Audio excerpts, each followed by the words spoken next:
We are watching Eli's backstroke over the water. Commentary by Coach Chris.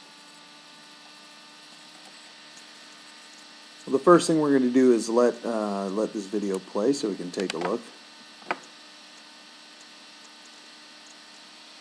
First thing that stands out and when we're looking at it full motion is just he does a real good job of keeping his head still. As I look at some of these other videos, I'm going to notice a lot of head movement from the younger kids. Eli's got a real good head position as far as keeping it still. I'd like to see it get a little bit further back. If we can frame to something where we're... I mean, you can see here, it's relatively in the right position.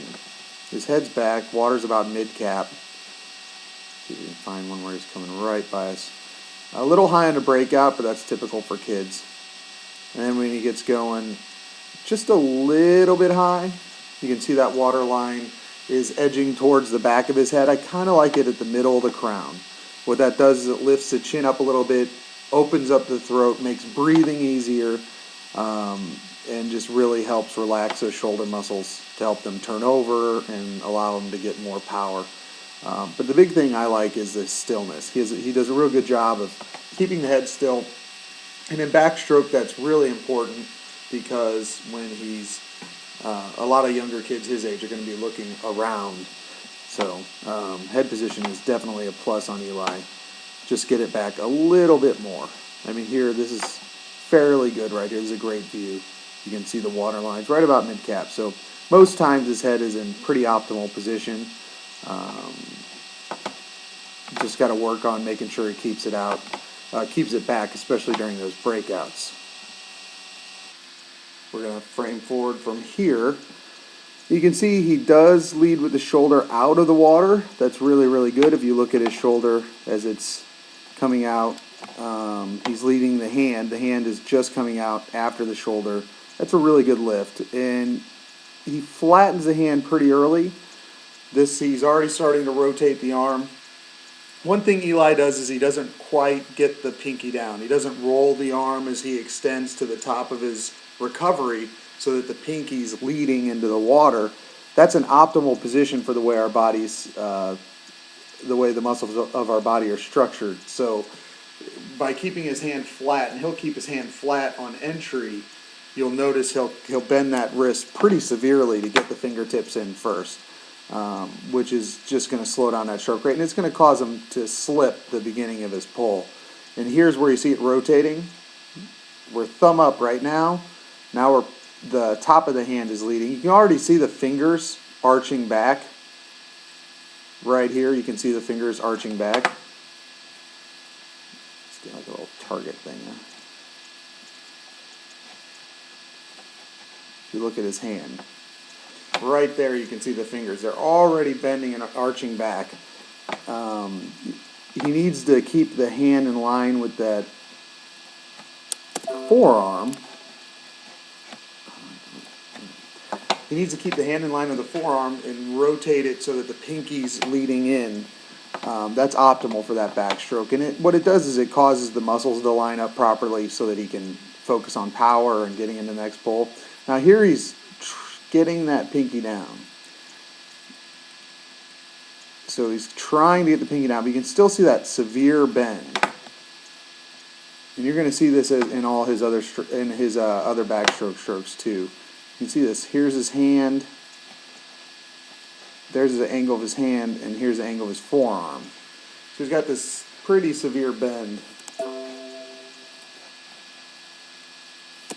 in that wrist.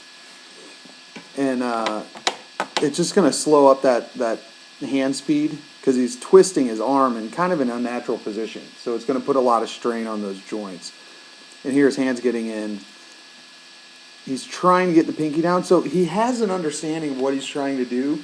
It's just he's overreaching. He's kind of transitioning from his old technique to the proper technique. So this might be something that works its way out because obviously he's got an idea of what he's doing here and what he wants to do. He's just transitioning from an old habit to a new habit. So in my mind, I would give this some time. It'd probably work its way out because he's getting in, trying to get in pinky first in this frame, and then you can see his hand rotating back the top of the fingers down.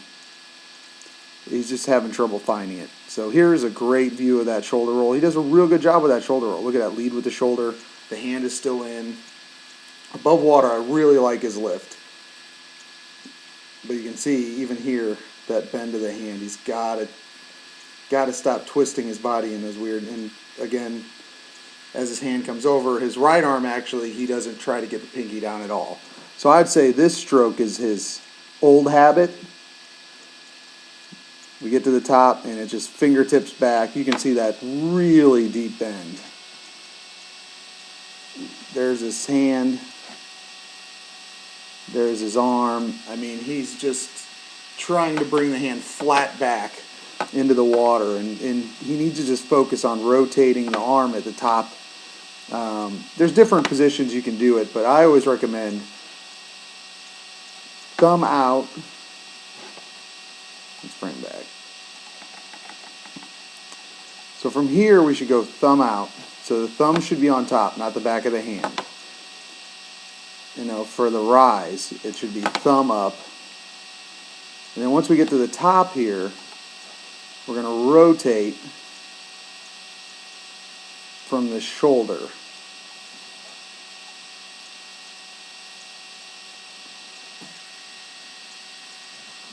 And that rotation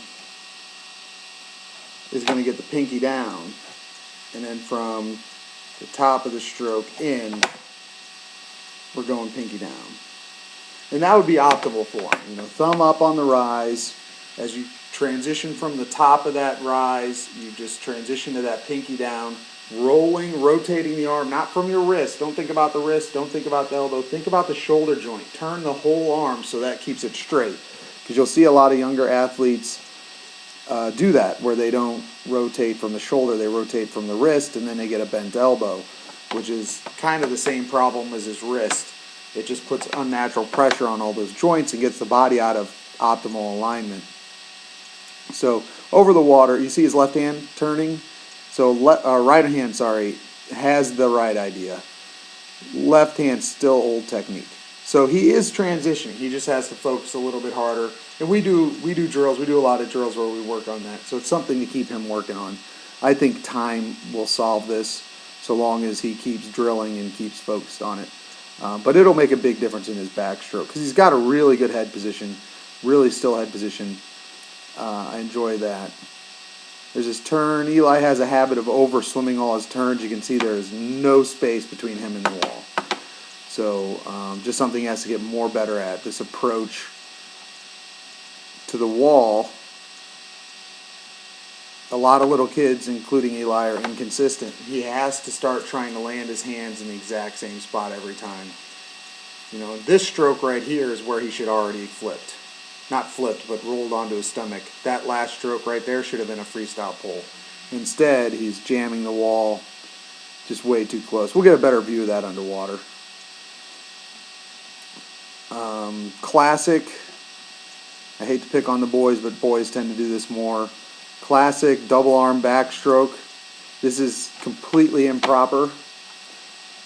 Only one hand should pull through. You should not be breaking streamline with both hands in attempting that pull through. It's not a double arm backstroke stroke. It's a single arm backstroke. You're just getting the cycle started. So here you see both hands pull to his sides. That's not what you want to do. He wants to have both hands. He has one hand, then the other hand pull. Sitting up a little bit on that breakout, you can see how high his head gets. His entire head gets out. We're now looking at the back of his head. As he breaks through the surface here, Eli needs to lean back a little more so that he's keeping his head in the water, or at least keeping the water at his crown instead of letting his head pop up. But once he gets going, you see he flattens out and does a better job. So body position is pretty solid. There is a few things that he's still working on over the water, as far as trying to rotate the arm in the proper position, trying to get that pinky down on the fall or the descend of the recovery. But a lot of the stuff I see in his backstroke is pretty solid. I really like his head position. Could be back a little bit more relaxed, could be a little bit further back. He's got a nice high chest position, and he does a really good job of leading that recovery with his shoulder. It looks like he's making a lot of changes. I just think he's getting over some old bad habits. The biggest thing I see is his approach to the wall on the turn, and I see that in a lot of his swims and a lot of his strokes. And you see that with a lot of kids his age. They just swim till they get to the wall, and then they get surprised by the wall. One thing that'll help him fix that is just start understanding the strokes under the flag have to land, and the hands need to land in the exact same spot no matter what speed you're going, whether it's easy or fast, whether it's warm down or a sprint set or whatever the set is. He needs to practice landing his hands and approaching the wall in the same manner every time. And that's what those strokes are for. Get consistent so that you're always flipping, and keep more space between the body and the wall. And that'll help a lot on those turns. We'll talk about this more once we get underwater.